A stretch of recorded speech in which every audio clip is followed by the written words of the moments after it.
La parole maintenant à notre directeur digital, Monsieur Laurent Moisson, qui est en même temps écrivain, entrepreneur et qui représente aussi Business et Décision.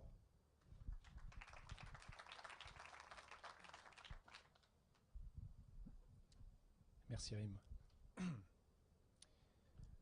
Écoutez, je suis très honoré de passer, surtout après un groupe qui vous a tous donné beaucoup d'émotions, parce que finalement, bon, j'avais prévu de parler de toute autre chose, mais voilà, vous avez eu des exposés où on a parlé de choses assez compliquées, on a parlé de technologie, on a parlé de business model, on a parlé de régulation, hein, on s'est un peu fait engueuler parce qu'il y a du piratage et tout.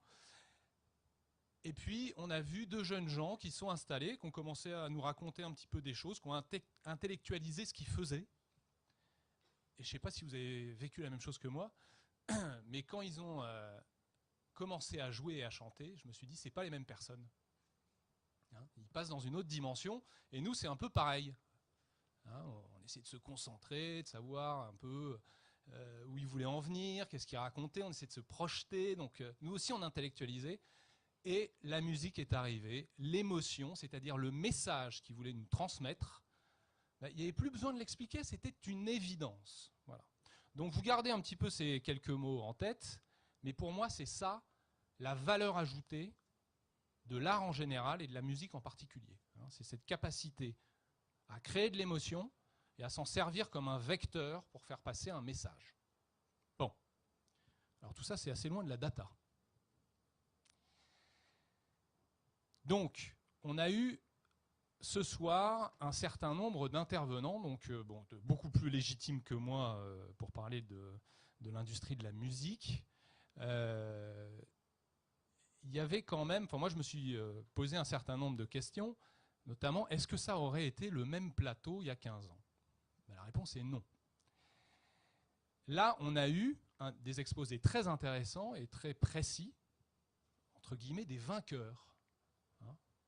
Des gens qui ont réussi à profiter de la transformation digitale du secteur musical. Alors, je ne suis pas sûr qu'il y ait beaucoup d'autres spécialistes de la musique dans cette salle. Il y en a quelques-uns. On m'a dit qu'il n'y avait pas beaucoup de représentants des majors américaines. Ça tombe bien. Parce que globalement, c'est un peu eux les vaincus. Donc, vous êtes banquier, vous êtes dans les télécoms, vous êtes dans le retail et vous vivez en ce moment même une transformation digitale. Bon. Alors vous faites des trucs, vous faites des séminaires, certains d'entre vous vont visiter des startups, c'est un petit peu comme on va en pèlerinage, et puis on revient, on fait comme avant. Hein. Et vous faites tout ça en disant « je suis en train de m'autoriser, d'implémenter la transformation digitale dans mon entreprise ». Eh bien en fait non. Pardon de vous le dire, mais vous avancez très lentement. Si je vous connaissais un petit peu mieux, je vous dirais que vous gesticulez. Parce que la transformation digitale, vous en avez vu un exemple abouti. C'est-à-dire un tremblement de terre, un séisme qui a complètement renversé les positions d'un marché qui était pourtant structuré depuis des années. C'est ça la transformation digitale. Donc, ce que je voudrais, moi, c'est pas tellement vous parler de l'évolution du marché de la musique, mais plus exactement de ce qu'on peut en tirer en tant qu'entrepreneur, en tant que chef d'entreprise, en tant que cadre dirigeant, de secteurs qui sont très différents. Mais qu'est-ce que la digitalisation du marché de la musique peut nous donner comme enseignement et comme bonne pratique à suivre, ou alors surtout à éviter, pour rester un leader de son marché, ou en tout cas pour exister quand cette transformation aura eu lieu. Donc il y a un certain nombre de choses. Certaines sont des mythes, et d'autres sont des vérités qu'il va falloir se répéter un certain nombre de fois. Le premier mythe, c'est le premier qui innove, celui qui a la vision, c'est celui qui va gagner. Et il y a un certain nombre je pense, d'entreprises qui, comme ça, sont absolument tétanisées par les startups en se disant ça va trop vite, ils ne sont pas comme nous, on ne pourra jamais suivre, etc., etc. Bon. Alors, si on prend le cas de Believe, avant, il y avait Napster, avant, il y avait un certain nombre, il y a eu, j'imagine, un certain nombre d'exemples qui ont eu lieu.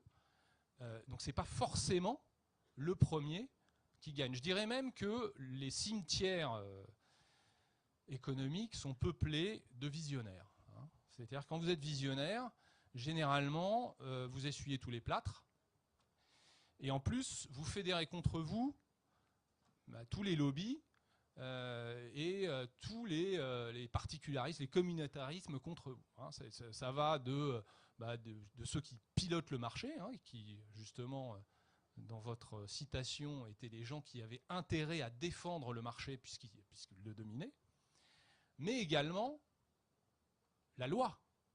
Parce que la loi, elle régit le monde d'avant et elle espère que ça ne va pas trop changer, mais certainement pas le monde futur. Donc elle a toujours un peu de retard par rapport à ça.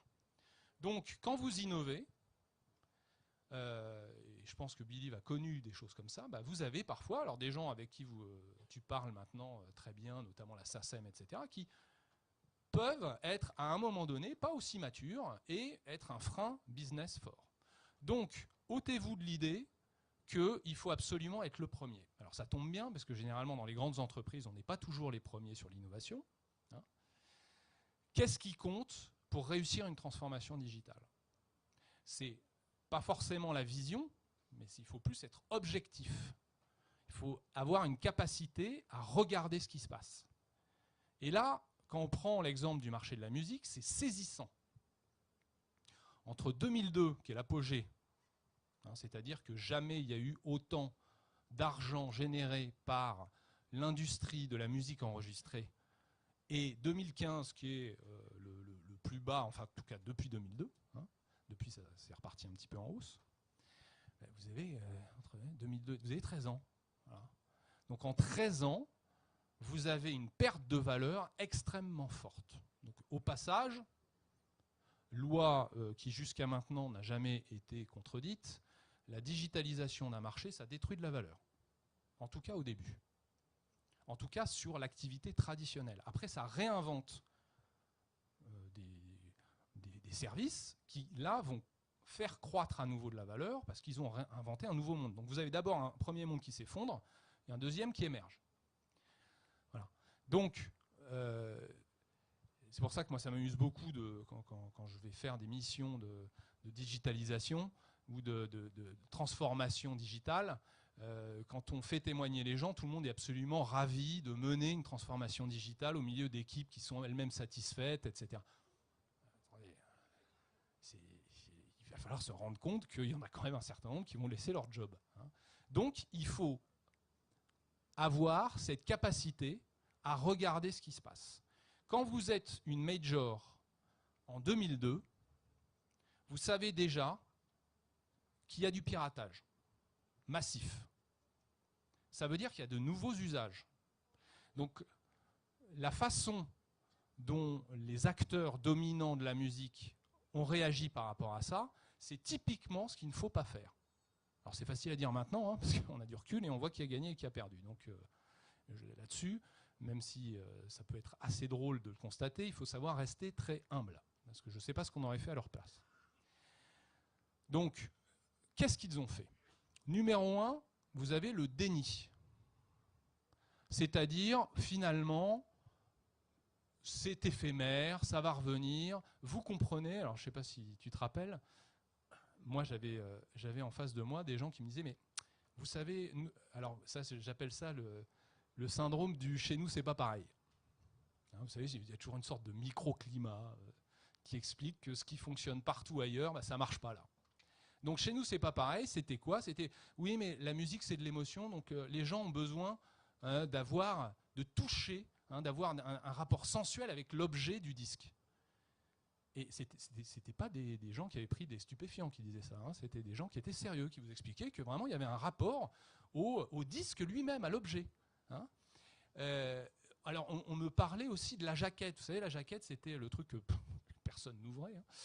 qui était là où on expliquait que l'artiste il avait ça pour ça, qu'il y avait des titres, il y avait des images, il y avait des trucs comme ça, et donc c'était un métier à part entière, et donc on se gargarisait de la jaquette, c'était formidable.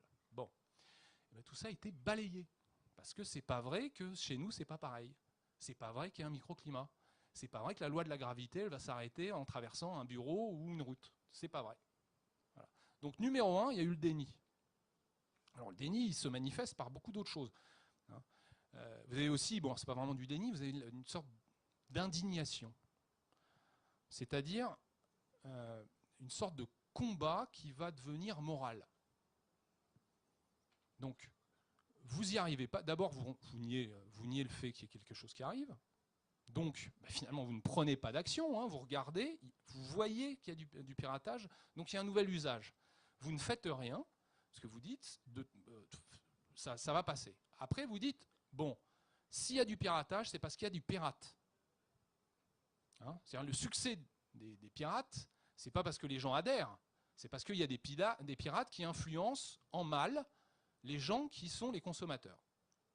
Donc, liquidons les pirates. Donc là, on sort une arme réglementaire. Je sais qu'il y a des banquiers dans la salle, donc je vous le dis, la réglementation, ça ne fonctionne qu'un temps.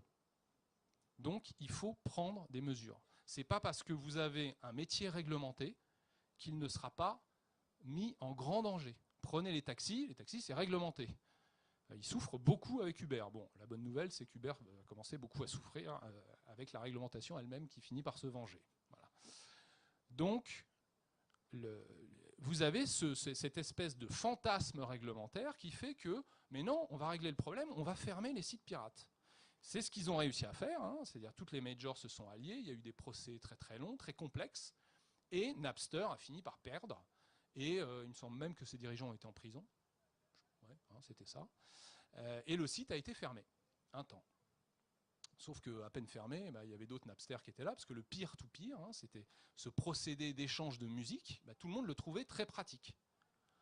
Alors là, pareil, les majors ont dit, on fait un pas de plus dans l'indignation, et on s'en est pris aux pirates, on va s'en prendre aux piratés, aux consommateurs, c'est de leur faute. Et là, quand même, vous vous dites, mais attendez, quand il y a une industrie qui, pour survivre, va commencer à poursuivre en justice ses clients, c'est qu'on arrive à un problème, mais toujours pas de remise en cause. On était vraiment dans l'élément moral pur. Bon, alors, je ne suis pas en train de dire qu'il ne faut pas poursuivre des contrevenants, etc. Mais quand ça commence à être la quasi-intégralité de vos clients, ça veut dire que vous avez un problème. Donc, toujours pas de remise en cause. Et on arrive à la phase finale, qui est une sorte de lassitude extrême, où là, on renonce à tout, on se dit, de toute façon, c'est foutu. Les consommateurs n'achèteront plus jamais de la musique, on a tout essayé, et donc, on va créer un nouvel impôt et en appeler à l'État. Alors, cet nouvel impôt, c'était quoi? C'était des taxes. Là aussi, quand vous réfléchissez au truc, vous dites c'est quand même un peu sportif, intellectuellement. C'est-à-dire des gens qui se sont imaginés que quand vous achetez un ordinateur, on allait vous taxer le disque dur parce que c'est un endroit de stockage, donc c'est pour la musique, etc., etc. Donc vous voyez bien que le processus de remise en cause, qui est inhérent à un changement, qui aurait dû être pris et réalisé par les entreprises dominantes, a été un échec total. Ça a été la mauvaise voie. Pourquoi? Parce que finalement est arrivé Apple, qui n'est pas du tout du secteur, qui lui est arrivé en disant, attendez, votre problème, c'est pas que les gens ne veulent pas payer, c'est que vos systèmes, votre parcours client, il est vraiment complètement abscon. Ça ne fonctionne pas. Parce que je vous rappelle qu'à l'époque, il y avait eu quand même, en même temps que la bataille judiciaire, les professionnels du disque ont essayé des choses. Donc eux aussi, ils ont lancé des plateformes. Avec des plateformes, je ne sais pas si vous avez connu ça, mais avec des DRM qui sont avec une complexité mais inouïe, où il fallait absolument que tous les ayants droit puissent toucher, ce qui est tout à fait logique. Sauf que, en fait, ramener sur un processus informatique, ça faisait que vous changiez de téléphone, vous n'avez plus accès à votre musique, vous pouviez avoir accès à un DRM sur la plateforme de Universal, mais pas sur celle de Warner Music, etc. Enfin, c'était un enfer. Avec, je crois, une gamme de prix qui changeait probablement en fonction du vent. Et donc c'était absolument incompréhensible. Voilà. Donc là-dessus, on voit bien que en adoptant des postures de déni, les professionnels de la musique ont loupé le coche. Et ce que je suis en train de vous décrire, ça dure 10 ans. Hein. Et en 10 ans, on en fait des choses. Hein, il y a 10 ans, il me semble que Spotify n'existait pas. Voilà. Donc en 10 ans, ils auraient pu créer un Spotify. Ils auraient pu créer un outil leur permettant finalement de garder leur contrôle, en tout cas leur part de marché sur leur marché de base. Ils n'ont pas réussi à le faire parce qu'ils ont nié la réalité et ensuite ils se sont réfugiés dans un certain nombre de facilités un peu intellectuelles. Alors on peut se dire pourquoi ? Pourquoi ça ? Parce que c'est complètement idiot. À la fin, ce sont des entreprises extérieures au marché qui sont venues digitaliser le marché et qui aujourd'hui le contrôlent. Soit des nouvelles entreprises qui n'existaient pas avant, donc qui sont nées de ce marché-là et de cette vague de digitalisation, soit des entreprises qui n'avaient juste absolument rien à voir avec ce métier-là, qui ne le maîtrisaient pas, enfin qui n'en avaient pas d'expérience, comme Apple. Hein, Apple aujourd'hui, on se dit c'est super, c'est de la musique et tout. À l'époque, ils faisaient quand même des ordinateurs. Hein. Enfin, ils ont commencé par l'iPod, ils ont fait beaucoup de choses après, mais rendez-vous compte qu'un industriel qui faisait du hard a mieux réussi à comprendre ce marché que des gens qui étaient dessus depuis des années. Alors, moi, je me suis posé la question. Alors après, on commence à rentrer sérieusement dans le subjectif. Enfin, on m'a demandé de parler, donc c'est une sorte de thérapie, pardon. Pourquoi des gens intelligents, quand même, comme ça, ont échoué à ce point? Alors, premier élément, n'oublions pas que c'est probablement la première industrie à connaître une digitalisation aussi rapide et aussi profonde. C'est-à-dire qu'il n'y avait pas beaucoup de best practices. Là, oui, aujourd'hui, je fais un peu le malin, mais parce que, encore une fois, on connaît la fin de l'histoire. Et vous, quand vous allez rentrer dans vos entreprises, vous allez dire, mais je sais maintenant ce qu'il faut que je fasse, parce qu'il y a quand même un exemple devant nous qui est cette industrie. Bon. Ensuite, vous avez un problème.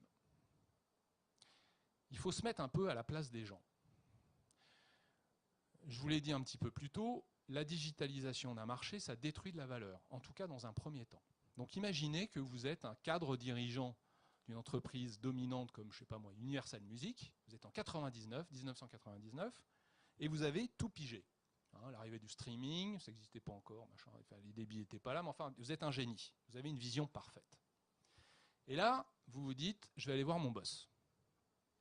Ou alors si vous êtes le boss, je vais voir mes actionnaires. Bon, patron, je crois que je l'ai trouvé. On a un secteur qui est en croissance, on est dominant, on n'a jamais gagné autant d'argent. Eh ben, on va tout changer.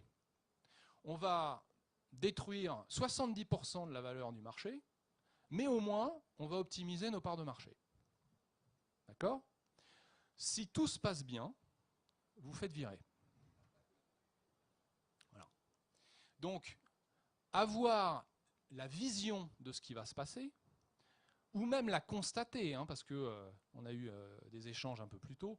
Moi, je prétends aujourd'hui que la vision, l'intuition, même si c'est quelque chose d'utile, ça n'est plus indispensable. Parce qu'avec des outils data, des outils de mesure en permanence, vous n'avez plus à essayer de deviner, vous n'avez qu'à mesurer et constater. Après, il faut agir. Hein, et c'est ça le problème. Vous voyez quelque chose, vous avez le poids d'une hiérarchie, vous avez des actionnaires, vous avez un business model, vous avez des prêts à rembourser, vous avez des résultats à présenter en bourse. Comment vous allez leur expliquer qu'il va falloir casser le beau jouet que vous avez? C'est très compliqué. Voilà. Alors je me suis dit, bon très bien, mais en fait, il y en a quand même qui ont réussi. Prenez AXA par exemple. AXA a commencé sa digitalisation alors que le marché de l'assurance est encore très réglementé et pas franchement très attaqué. Mais ils vont très vite. Accor l'a fait. Hein, bon, après, ils ont en phase de Booking, donc là, ils commencent sérieusement à... Enfin, ils sont obligés de le faire, sinon ils auront des gros problèmes de survie. Mais, en tout cas, vous avez des entreprises qui prennent les devants. Donc, ils ont bien réussi à vendre ça à leurs actionnaires, à leurs patrons, etc. Alors moi, je vous donne un conseil là-dessus. Si vous voulez vous-même vendre ça à votre patron ou à vos actionnaires, laissez tomber tout discours positif. Hein, la bienveillance, le truc comme ça ne marche pas. Par contre, essayez la trouille. Vous leur faites peur. Voilà.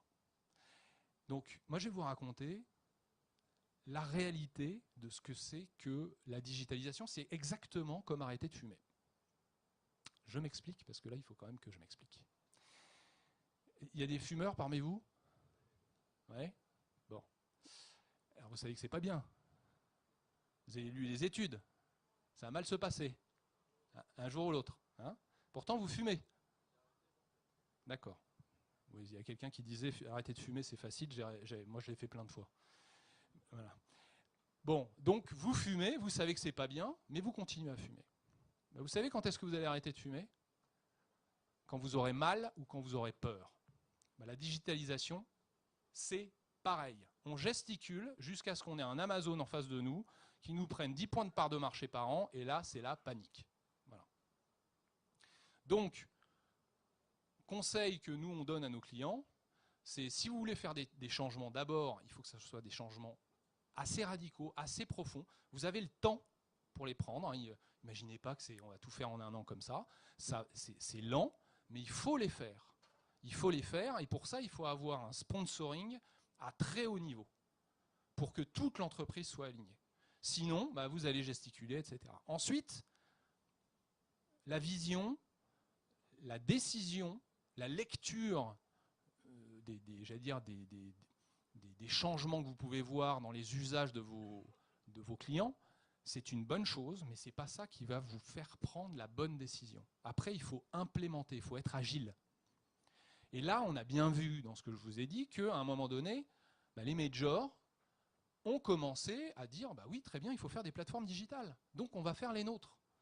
Mais elles n'ont pas innové comme il faut. Alors là, encore une fois, c'est facile à dire maintenant. Si vous voulez, le digital, c'est tellement rupturiste comme innovation qu'il ne faut pas essayer de l'intégrer dans un système existant. Il faut construire le système autour de cette innovation. Sinon, ça ne fonctionne pas. Donc si en fait vous êtes en train de vous dire, voilà, moi j'ai des droits comme ci, des machins comme ça, des machins, et puis il faut aussi que mon distributeur il puisse avoir un pourcentage, bon, bah, vous arrivez à quelque chose qui est certes très juste, qui doit être très intelligent, mais pour le client, c'est imbitable et il ne va pas le prendre. Voilà. C'est pour ça que les pirates, eh ben, eux, ils se sont affranchis dès le début de toute contrainte, donc ça c'est très facile, et c'est pour ça que ça a fonctionné. Donc, ayez ça en tête, il faut construire les organisations et les modèles autour de l'innovation et pas le contraire. Voilà. Donc, il faut que je... Oui, il faut s'arrêter. Bon, alors s'il faut s'arrêter, moi je vous donnerai peut-être une dernière clé de raisonnement. C'est très compliqué tout ce qu'on vient de vous expliquer. Alors, la musique, tout le monde connaît, donc au moins on a quelque chose à toucher. Mais enfin, si demain on parle de blockchain, de big data dans la finance, là je pense qu'il faudra être un peu plus pédagogique. Quand on ne comprend pas quelque chose, il faut essayer de prendre du recul. Et il faut se poser une question quand vous avez une transformation aussi majeure que la transformation digitale, c'est-à-dire qui remet complètement en cause votre business model et votre business de façon quelle qu'il soit. Il faut se reposer les questions existentielles. C'est-à-dire, à quoi sert-on? À quoi, là pour le coup, à quoi sert la musique? Où est-ce qu'elle crée de la valeur? Donc là, on a vu tout à l'heure, encore une fois, deux jeunes gens. Voilà, ça sert à créer de l'émotion. Alors moi, ce que j'aime bien faire dans ces moments-là, parce que bon, j'ai une déformation historique, puisque je suis historien à la base, c'est de me dire, mais comment ça marchait avant? Au temps de Louis XIV, par exemple. La musique, du temps de Louis XIV, c'était Lully, par exemple, qui était un artiste qui était entretenu, qui était mécéné par Louis XIV. Pourquoi? Tout simplement pour montrer un petit peu sa magnificence, son éclat, et parce qu'il avait compris, Louis XIV, qu'en brillant comme ça, on impressionnait toute l'Europe, et du coup c'était quand même plus simple pour imposer ses vues sur un certain nombre de choses. Donc bref, l'art au service du pouvoir. Et deuxième business model pour les artistes, bah, c'était tout simplement voilà, la salle de bal ou l'auberge où vous aviez des gens qui jouaient et qui étaient rémunérés avec un chapeau qui circulait. Donc ça, c'est l'industrie du live. L'industrie du live, ça continue. Par contre, aucune musique enregistrée parce qu'il n'y avait pas de techno. Donc si vous voulez, l'industrie du disque, c'est pas l'industrie de la musique. C'est une industrie qui est apparue avec une techno, avec un support, et qui va mourir avec ce support. Donc c'est parfaitement logique. Alors il se trouve que ça fait une belle bulle, il y a des gens qui se sont dit c'est merveilleux, ça y est, forever, je vais gagner de l'argent. Non, ils sont morts avec la techno qui les supportait. Donc il faut se poser ces questions-là sur son secteur. Est-ce que je suis simplement un maillon de la chaîne qui, vu la technologie, enfin l'organisation technologique ou le parcours client actuel, eh ben, j'ai quelque chose à jouer, mais si le parcours change, est-ce que j'ai encore ma place? Et sinon, où sont les places à prendre? Bon. Eh ben, je reprends mon exemple de Louis XIV. Donc Louis XIV et les rois en général sont morts. Hein. Donc qui fait aujourd'hui du mécénat et du sponsoring? Ce sont les marques. Donc c'est exactement le même modèle. Hein. C'est Coca-Cola qui va avoir un artiste qui va porter ses couleurs et qui va montrer que Coca-Cola c'est super. Bon. Aujourd'hui, les marques se font digitaliser elles aussi.